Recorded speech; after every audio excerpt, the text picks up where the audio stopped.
होली की आत्मा। बचपन से शहर में रहने वाला मनोज इस साल होली की छुट्टियों में अपने गांव दुर्गापुर वापस आता है, जहां उसे देख पूरा गांव खुशी से झूम उठता है। जब गया था तब इतना सा था और अब देखो कितना बड़ा हो गया है। हाँ सरपंच जी, जब मैं गया था तब आप भी बहुत जवान थे और अब देखो कितने बूढ़े हो गए हैं आप। चलो चलो बढ़िया है। बच्चा घर वापस आ गया। इसी खुशी में आज रात पार्टी होगी। क्या बात है, गांव में भी पार्टियां होने लगी। वैसे अगर पार्टी की बात है तो आज क्यों सीधा होली पार्टी करते हैं। होली पार्टी की बात सुन चहल पहल में अचानक सन्नाटा छा जाता है, जिसे देख मनोज को कुछ अजीब लगता है, लेकिन तभी सरपंच बात पलट देता है। अब बहुत देर हो गई, चलो सब अपने घर चलो, पार्टी के बारे में कल सोचेंगे। मनोज भी मम्मी पापा के साथ घर आ जाता है, पर होली पार्टी और उस पर पूरे गांव की खामोशी वाली बात अभी तक उसके जहन से निकलती नहीं। पापा, होली पार्टी की बात पर सब चुप क्यों हो गए थे। अरे होगी उनकी कोई अपनी बात। मुझे गांव की पंचायत ही थोड़ी पता है। थक गया हूँ, चलो सो जाते हैं, कल बात करते हैं। पापा की बात मानते हुए मनोज भी सोने चला जाता है। आज तो छुपा लिया, लेकिन हफ्ते बाद जब होली का दिन आएगा तब इसे कैसे रोकोगे। अगली सुबह सूरज के साथ ही मनोज भी गांव घूमने निकल जाता है, जिस पर रास्ते में उसे अपनी ही उम्र के कुछ लड़के भी मिलते हैं, जिनसे दोस्ती कर अब वो उनके साथ घूमने लगता है। इसी तरह कुछ दिन बीत जाते हैं और होली नजदीक आने लगती है।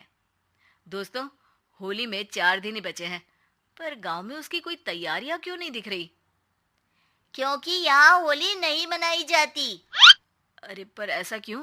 वो राजा भूषण। अरे तुम 4 दिन के लिए आए हो, क्या इतना सोच रहे हो। चलो कुछ खाने चलते हैं। इसी के साथ एक बार फिर होली की बात को टलते हुए देख मनोज को शक होने लगता है। वो घर पहुंचते ही इंटरनेट पर अपने गांव और राजा भूषण के बारे में जानकारी निकालने लगता है। क्या? मुझे आज तक ये नहीं पता था। ऐसा कैसे? किसी ने मुझे कुछ बताया क्यों नहीं? सारी जानकारी लेने के बाद मनोज गांव वालों या अपने मम्मी पापा से कुछ पूछे बिना खुद ही उसकी सच्चाई के बारे में छानबीन करने लगता है, जिसके चलते वो राजा भूषण की हवेली में पहुंचता है। वाह, क्या हवेली है यार। पर क्या यहाँ सच में कोई भूत है? हेलो भूत जी, कोई है क्या? हम इस साल गांव में होली सेलिब्रेट कर रहे हैं, क्या आप उस पर थोड़ा इंटरव्यू देंगे? मनोज के ऐसा बोलते ही गांव में तूफान उठ जाता है और हवेली में रखी सारी चीजें हिलने लगती है। एक अदृश्य शक्ति मनोज को धक्का देकर हवेली से बाहर निकाल दरवाजा बंद कर लेती है। ये सब देख मनोज हैरान रह जाता है। क्या अभी मुझे हवा ने धक्का देकर बाहर निकाल दिया? मेरे होते हुए इस गांव में कभी होली नहीं मन सकती, इसलिए दोबारा ऐसी कोशिश भी मत करना, अंजाम बुरा होगा। आवाज सुन मनोज हैरानी से इधर उधर देखने लगता है, पर उसे कोई दिखाई नहीं देता। वो गांव वापस आ जाता है, जहां तूफान की वजह से सब कुछ तहस महस हो चुका होता है। आखिर ये तूफान आया कैसे? ना ऐसा कोई मौसम था और ना ही हमने होली का त्योहार मनाने की बात की थी। सरपंच की बात पर कोई रिएक्शन दिए बिना मनोज चुपचाप अपने घर चला जाता है। इस तरह देखते ही देखते होली का दिन भी आ जाता है और मनोज रंग लेकर गांव में निकल जाता है, लेकिन गांव पूरी तरह खाली होता है। अरे त्योहार का दिन है, धूमधाम की जगह मातम क्यों मनाया हुआ है? मनोज की आवाज सुन सब अपने घर की खिड़कियां खोल के घर के अंदर से ही उसे वापस जाने के लिए कहने लगते हैं, पर वो किसी की नहीं सुनता। तुझे पहले भी समझाया था, अगर होली खेलने की कोशिश भी की तो अच्छा नहीं होगा। अरे बात मान लो बेटा, तुम्हें सच नहीं पता। मुझे सब पता है। सालों पहले इस राजा ने एक अंधविश्वास फैलाया और आप लोग आज तक उसे मानते आ रहे हो। अरे बेटा, जब तुम पैदा भी नहीं हुए थे उससे भी बहुत पहले से इस गांव पर होली का श्राप है। अगर गांव में होली का त्योहार मनाया जाता है तो प्रलय आना पक्की बात होती है।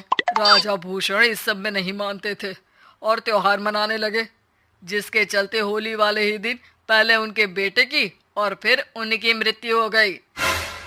तभी से गांव की रक्षा के लिए उनकी आत्मा उस हवेली में रह रही है। सबकी बातें सुन मनोज उलझन में पड़ जाता है।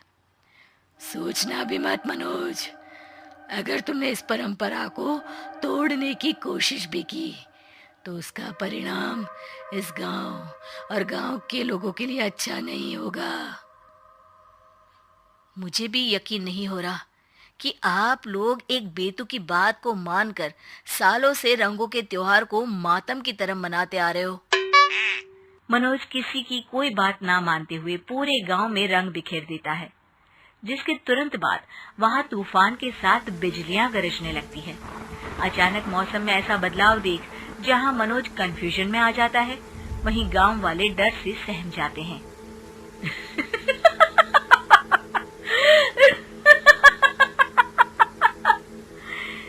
इस लड़के ने हमारे जैसे सिर्फ अपने स्वार्थ के लिए नहीं बल्कि पूरे गांव की खुशियों के लिए यहाँ होली मनाई है, जिस वजह से अब इस गांव पर होली का श्राप टूटता है। ऐसा बोलकर राजा का भूत वहां से गायब हो जाता है, जिसके बाद गांव के लोग धूमधाम से होली मनाते हैं। खुशियों के रंग गांव में बिखरे ही होते हैं कि अगली सुबह अचानक मनोज कहीं गायब हो जाता है और एक बार फिर गांव में होली का नया राज शुरू हो जाता है।